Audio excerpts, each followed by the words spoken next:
ओम नमो भगवते वासुदेवाय। सप्तमोऽध्याय। श्रीशुकवाच। हेमन्ते मैत्रेयवाणी विदुर दृढचित्ते शुणि आनन्द मने व्याससुत कपोळे देईबेनि हस्त रोमपुलकरतार देहि उच्छे मैत्रेय मुख चाहि विदुरवाच। भोमुनि ए जे विपरीत भावे भ्रमई मोर चित्त से हरि स्वभावे निर्गुण निश्चिन्ते परम कारण लीला विहर गुण क्रिया के जानी पारिबटी एहा बालक क्रीडा भावे जेन्हे मोते न घेनी अनुमाने इच्छा स्वभावे खेल तार से नहे संशय गोचर जे निद्रागत निज सुखे से किंपा पशे एते दुखे निज गुणरु माया बळे से विसर्जिला अवहेळे पुणी पाळीण करे अंत व्यापारी पुरुष जे मन्त करम करी नाना मते ए देश काल पात्र अर्थे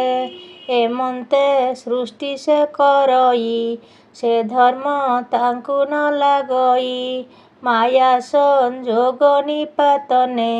पुण्य पुरुष क्षणे क्षणे एणु मो मने जेते भेद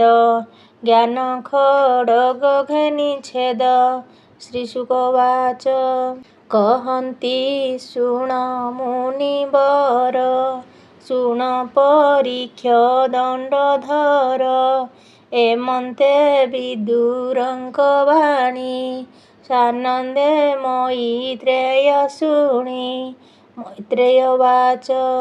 विष्णु भजन अनुरागे हसि कहन्ति ताहागे से विष्णु मायामय देहि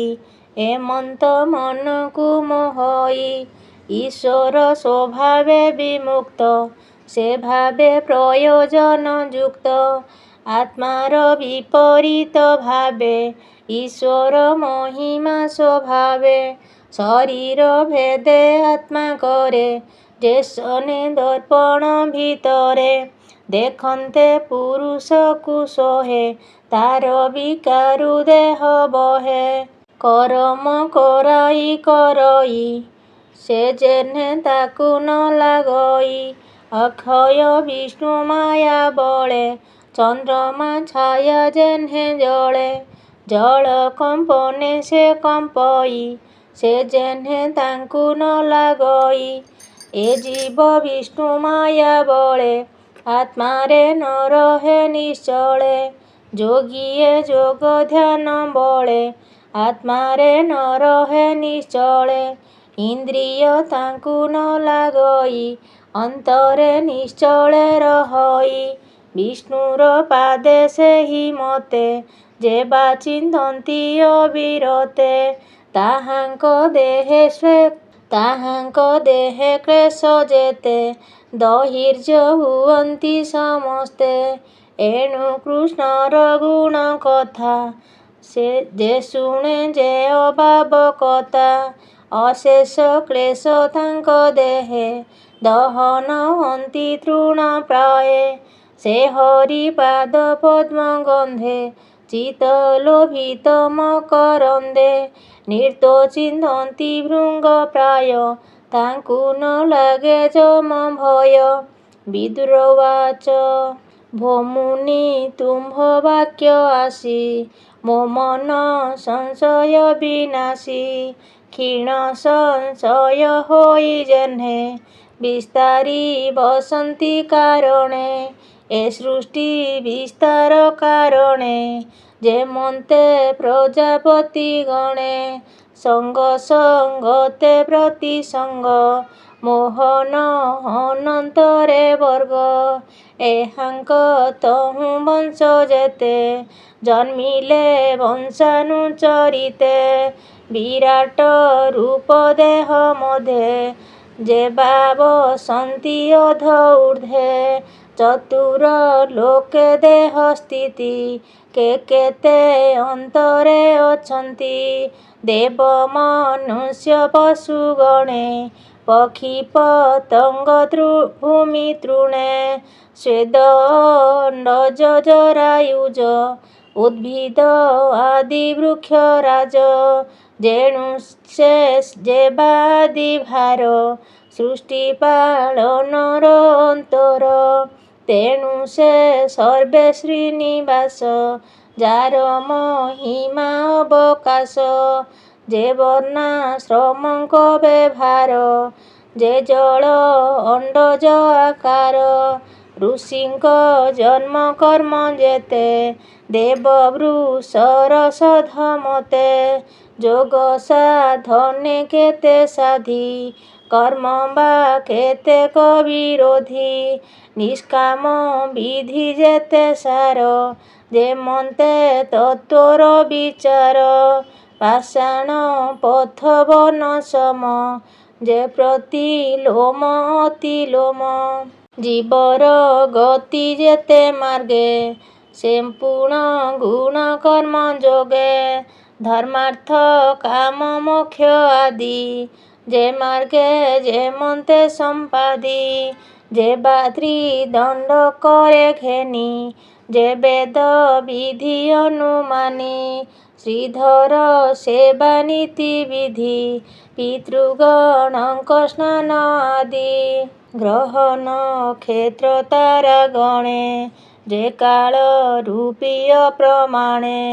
ଦାନ ତ୍ୟାଗର ଫଳ ଯେତେ ଯେ ଅବା ଭଜେ କୃଷ୍ଣ ପ୍ରୀତେ ଗୃହବାସୀର ଯେତେ ଧର୍ମ ଆପଦ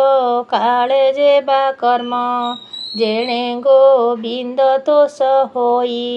ଯେ ଧର୍ମ ଜନନୀ ବୋଲାଇ ସେ ହରି ପ୍ରସନ୍ନେ ଯେମନ୍ତେ ଭୂମୁନି କହ ଦୟା ଚିତେ ସେ ଭାବ ଗୁରୁ ଶିଷ୍ୟ ଗଣେ ଯେମନ୍ତେ ଜୀବ ପରିତ୍ରାଣେ ଯେ ପୁତ୍ର ପିତା ତୋଷ ହୋଇ ଅଧର୍ମ ମତେ ସାକ୍ଷୀ ଦେଇ ଆତ୍ମାର ତତ୍ତ୍ୱ ବା କେତେ ସୃଷ୍ଟିରେ ସଞ୍ଚରନ୍ତି ଯେତେ ବିରାଟ ରୂପେ ଦେହେ ଥାନ୍ତି ପୁଣି କେମନ୍ତେ ଲୀନ ହନ୍ତି ଆତ୍ମାର କ୍ଷଣେ ଅବା ଦେହି ବିଶ୍ୱରୂପେ କି ପ୍ରକାଶଇ ଯେ ଗୁରୁ ଶିଷ୍ୟର ସମ୍ବାଦ ଜ୍ଞାନ ସାଧନ୍ତି ମୋକ୍ଷ ସାଧ୍ୟ ଏ ଆଦି କରମ ଗୋଚର ପଣ୍ଡିତ ଜନକ ବ୍ୟବହାର କେମନ୍ତେ ପୁରୁଷଙ୍କ ଦେହେ ଭକ୍ତି ବୈରାଗ୍ୟ ଜାତ ହୁଏ ଏ ଯେତେ ପୁରୁଷ ମୁରାରି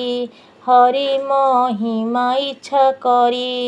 ଜଗତେ ଦେଖ ଯଜ୍ଞ ଯେତେ ତପ ସମାଧି ନଦୀ ଅର୍ଥେ ଜୀବକୁ ଯେତେ ଦୟା ବହେ ହରିଙ୍କୁ ଦେଖେ ସର୍ବଦେହେ ଯେ ସେ ପୁଣ୍ୟ କଲା ଯେତେ ସମ ହୁଅନ୍ତି ତେଜି ନିଜ କର୍ମ ଏମନ୍ତେ ପୁରାଣ ସଙ୍ଗତେ ବିଦୁର ମୈତ୍ରେୟ ସମୀପେ ଆନନ୍ଦେ ଯେତେ ପଚାରିଲା ସୃଷ୍ଟି ସମ୍ବାଦେ ଯେତେ ଲୀଳା ଶୁଣି ହରଷେ ମୁନିବର ବୋଲନ୍ତି ଶୁଣ ହେ ବିଦୁର ଶ୍ରୀଶୁକ ଉବାଚ ଏ ଭାଗବତ ପ୍ରଶ୍ନ ବାଣୀ କର୍ଣ୍ଣେ ଶୁଣନ୍ତି ଯେତେ ପ୍ରାଣୀ ଯେ ଅବା ବଦନେ ଉଚାରି ବିଷ୍ଣୁ ମାୟାରୁ ଯାନ୍ତି ତରି ତୃତୀୟ ସ୍କନ୍ଧେ ଭାଗବତ କହିଲେ ବିପ୍ର ଜଗନ୍ନାଥ ଇତି ଶ୍ରୀମଦ୍ଭାଗବତେ ମହାପୁରାଣେ ପାରମହଂସ ସଂହିତାୟ 82 ତୃତୀୟ ସ୍କନ୍ଧେ ମୈତ୍ରେୟ ବିଦୁର ସମ୍ବାଦେ ନାମ ସପ୍ତମୋଧ୍ୟାୟ। ଓಂ ନମୋ ଭଗବତେ ବାସୁଦେବାୟ।